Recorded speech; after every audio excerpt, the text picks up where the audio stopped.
Flattening the curve with COVID-19 means going from surge and crisis toward a new kind of normal. The best scenario would be a quick universal access to an effective vaccine, along with new discoveries and treatment. Short of that, we can expect at least several months of health and economic disparities and some hard decisions. Reflecting on these developments is a Boston leader in community health and education, Bill Walczak. Thank you very much for being with us, Bill. Thank you for having me. Bill, I want to start with how this hits home to you personally, not only as Bill Walczak, but as a member of the boomer generation. You lost a very close friend that you've known for quite a long time. Tell me about that. Yeah, Bob Tarrant, he was a nurse. I grew up with him. We went to elementary school and high school together. We were actually supposed to be getting together in Pennsylvania on the 22nd, but to go to a play, but that was canceled. And so, but just before that, he was visiting an elderly person who got sick suddenly. And so we examined him. He had the person sent to an emergency room where they released him, not knowing what was going on. Wound up, it was COVID-19. But that was in the early, and this was just a month ago. But it was still kind of early in the phase in New Jersey. And so what happened was he started, the guy died, the guy's wife died, and too, and then he started getting symptoms. So I was talking to him on the phone, talked him into going to the hospital, but like many people, he had that cytokine rush that killed him. His lungs filled up with fluids, he died. And I was 66 years old, no immune issues, no diseases, no nothing. And, when you have something like that happen at a personal level, it's horrible.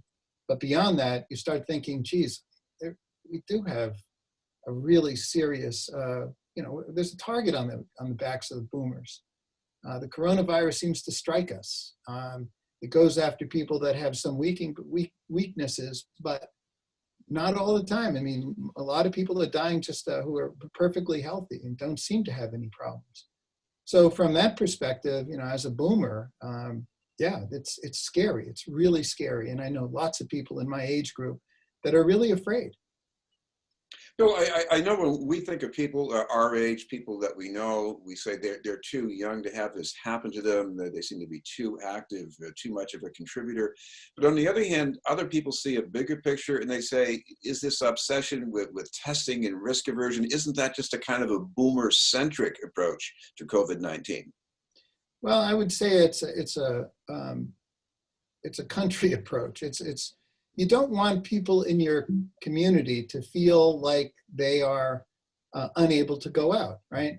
I mean, I have a column in the Dorchester Reporter this week where I remember the 1970s and the elderly shut-ins. Kit Clark Senior Services was partially started because of what we called in the 1970s elderly shut-ins.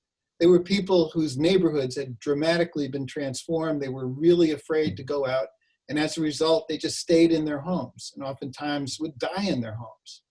And my great fear is that if we don't make the country safe for everyone to go out, that we'll wind up with boomers being people who are afraid to go out, as the rest of the younger people are okay, because they most of them don't die from coronavirus. We'll wind up with people in the older ages being afraid to go to grocery stores. They already are afraid to go to grocery stores. Most of the people I know will not go and see their grandchildren except from a long distance. There's all sorts of fear in this general population because until there's a vaccine, it's a potential death sentence, and we know that. And so even though taking all the precautions and limiting the economy from being reopened, as they say, is going to save the lives of people that are more often lives of people over 60 years old. The reality is it's a large part of the population. And we should try to do everything in our power to make sure that everyone feels safe walking around, that everyone is able to feel like they can go back to whatever this new normal is going to be, which is certainly not going to look like the old normal. Well, one idea of normal that we sort of settled into is that at least we've avoided the kind of overtaxation of health facilities that we saw in New York City or previous to that in Italy. Is that good enough? No, because all we're doing, it's interesting. So we know that there's these behavioral issues that will make a difference, right? People wearing masks. Finally, today is the first day that the governor's proclamation that we're required to wear masks has gone into effect. Most boomers don't understand why it took so long, because we're trying to walk around in the fresh air, the much fresher air, frankly, than it used to be. People are, younger people are running by us. Usually white men will run by you and they're not wearing masks, and you're thinking, oh my God, don't they realize that, if they're carriers, that we could die. I think, from the behavioral perspective, we know that masks will help. So if we develop that kind of behavior of wearing masks all the time, people will feel safer. And we know that, that social distancing will work. But the reality is that we need testing. And why do we need testing? It's because it's the only way we'll be able to get control of the virus. Right now, upwards of 25, and sometimes in other studies, higher numbers of people are asymptomatic carriers of the coronavirus. What does that mean? It means that they show no signs of it. So the notion that we're still in the business of only testing people that show signs of it means that we're not getting control of the virus. In order to be able to bring the economy back, it's not like bringing the economy back is going to cure the virus. It's exactly the opposite. If we can cure the virus, the economy will be cured. But right now, what we don't have is we don't have an ability to know who's walking around and as potential carriers of the virus. So the only way to do that is continuous testing. We need tests that are reliable. We have some reliable tests right now, but we also need ones that can be where we can find out the result of the test in minutes rather than hours or days. And if we get to that point, we'll be able to tell. It's not just the temperature, because 25% of people won't have a temperature. It's about making sure that we're doing regular testing of people so that we can identify people who have come down with the virus and then put them in quarantine.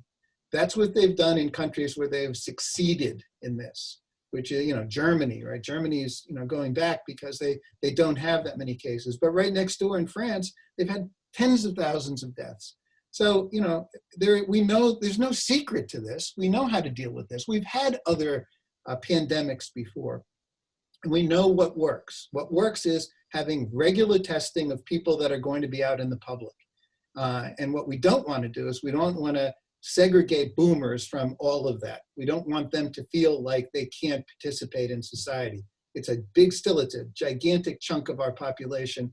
And if that gigantic chunk of our population isn't participating in society, our economy certainly won't come back. But beyond that, it'll be extremely discriminatory against a large group of people that really shouldn't be discriminated against. Well, there was a massive use of testing in South Korea. The numbers look good as far as driving down the caseload, but is that something that we could replicate in this country, given the way Americans do things? Well, the way Americans used to do things, we used to be like can do, right? It's astonishing to me how poorly we have managed this as a country. It's just this astonishing. I used to think, America, we're the best, right? We know how to do things. We can get it done. But it was China that built the 2,000 bed hospitals in 2 weeks. We're looking at ourselves as, are we really a country that's falling apart?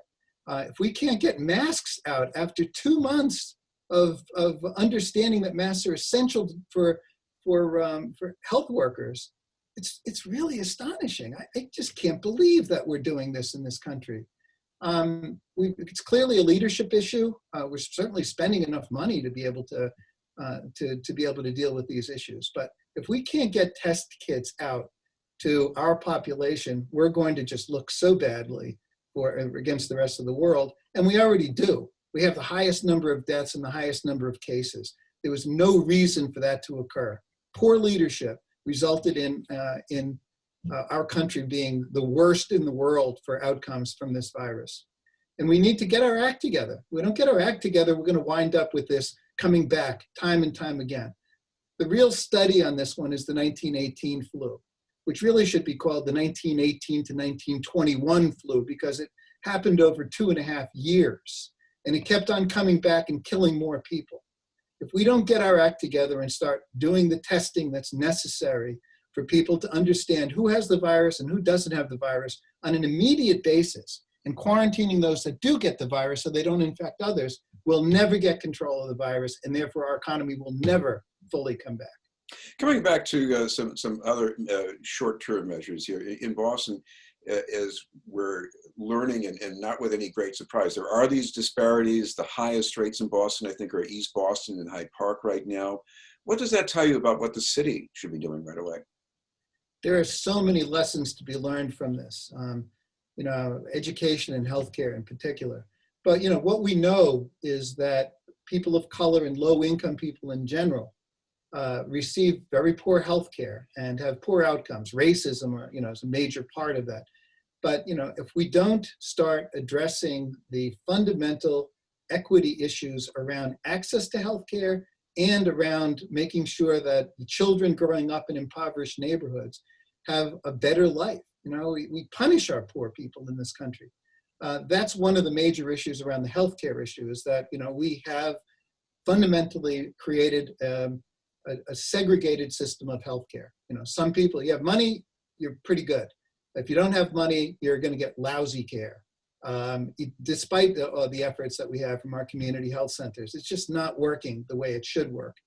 But beyond that, you'll take a look at education. I have a friend who has a kid at a private school up in the North Shore. And those kids are still doing 6 hours of Zoom learning, 6 hours in person with 2 hours of homework a night. And in Boston, we have maybe 3 hours of kids doing lessons. If we don't learn our lessons from this about the equity issues involved in this, we're going to continue to have a disparate communities of communities of color and low-income people versus people with means, and we will continue to have just a terrible country with regard to equity issues. Bill, in education, you've been involved with a charter high school and also with the Bunker Hill Community College.